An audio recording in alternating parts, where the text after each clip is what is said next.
Alright, we're back. This is Henna How To Part 2, and we're picking up on the cons of henna. We know the first con of henna is that if you do not wear gloves, or if you even do wear gloves, you might need to wear double gloves like I end up having to do to keep it from staining your nails. And even though I did wear gloves, and I rinsed out my hair and all that, when I styled my hair, that's when my nails really got stained from the henna that was, still hanging around. So that's where it's staining. It's on that see-through cuticle. That's why you get that highlight. And that's why if your hair is dark, you're not going to see the color in... as quickly. Or in a natural room. You can't see my red highlights right now, but if I were out in the sun or if I was under this light over here, you would be able to see it. And that's because it's the cuticle that's been colored, but the melanin is still showing through. Alright, so we already covered the first con, which is staining your hands and your palms.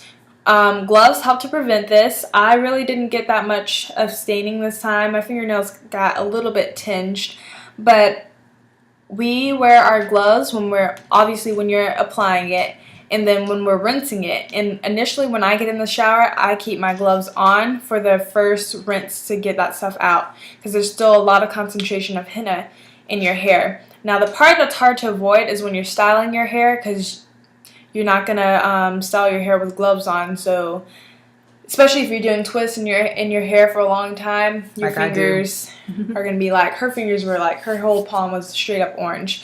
But mine, I just did some braids, so my hands aren't really bad. My fingernails are a little bit orange. I have some nail polish on here too, but that's just one con. Another con is dryness. And this is the one thing that does go with henna that everybody's pretty much aware of is dry hair. But you have to realize that henna is not bad for your hair.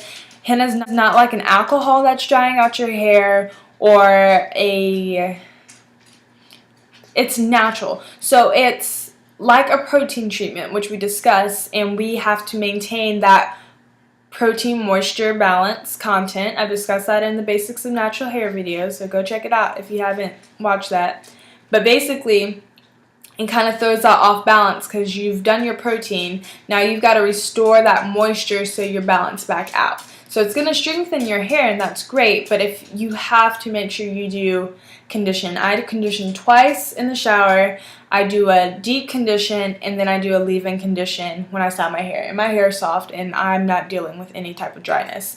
Now that's the only one thing. If you do not know how to manage your dryness right now before you're even doing henna, like just by being natural, if you're new natural, you're still trying to figure out your hair, you don't know how to get your hair to be moisturized, do not go to henna. Do not do it.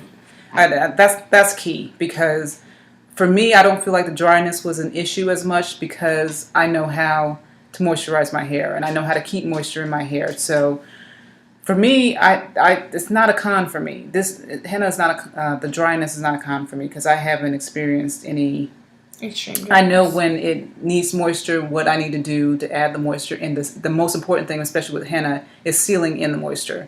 I've found my hair loves shea butter, so I have a shea butter mixture that after the henna treatment, I put that shea butter in there, and my hair is just as soft and shiny as ever. And so, for me personally, that is not a con, the dryness from henna. And also, you need to make sure you do your research on henna before you start doing henna. We waited a year, and mainly because I was hesitant. Totally against it. I wasn't against it. I just wanted to... Completely and totally against it. I wanted to get some more research on it before I put this stuff in my hair. She had her mind made up completely against it. I just heard bad things about it. Exactly. And she believed every bit of it before she until I did my own research on it. Okay. As long as you put it out there that you were completely against it. Moving on. Moving on. Anyways, do your research. We researched it for about a year. We knew what to use, what not to use, how to prepare. We knew that dryness was going to come with it at the initial point. We got prepared with all our conditioners and all that good stuff. And then, hey, we're good to go. She's about to do her 3rd one, and I'll be doing my 4th one in 2 weeks. The other benefit, which I forgot to cover, well, it can be a con and it can be a benefit depending on the person, is that henna with natural hair, it tends to loosen your curl pattern. So it can, but it's not after the first use. Like, we did a lot of research with Curly Nikki, and we calculated it was about her 7th use before she started seeing any curl pattern change. I've done it 3 times. I haven't seen any change. You've done it twice. You haven't seen any change. So it's not like you're not going to have curls anymore after the first time you've used it. For some people, it might be a benefit. Is it a benefit for you? It probably would be. I don't know. Since it haven't happened yet. And it may not happen at all. I mean, it doesn't happen to everybody. Even if it's 20 uses or 100 uses. It's, henna, just like any other hair product, works differently on everybody's her hair versus my hair. So, like, I got color, she didn't get color. Exactly. So, maybe around the 7th use, I might start getting a texture change. It's not necessarily a benefit for me. I personally like where my curls are right now.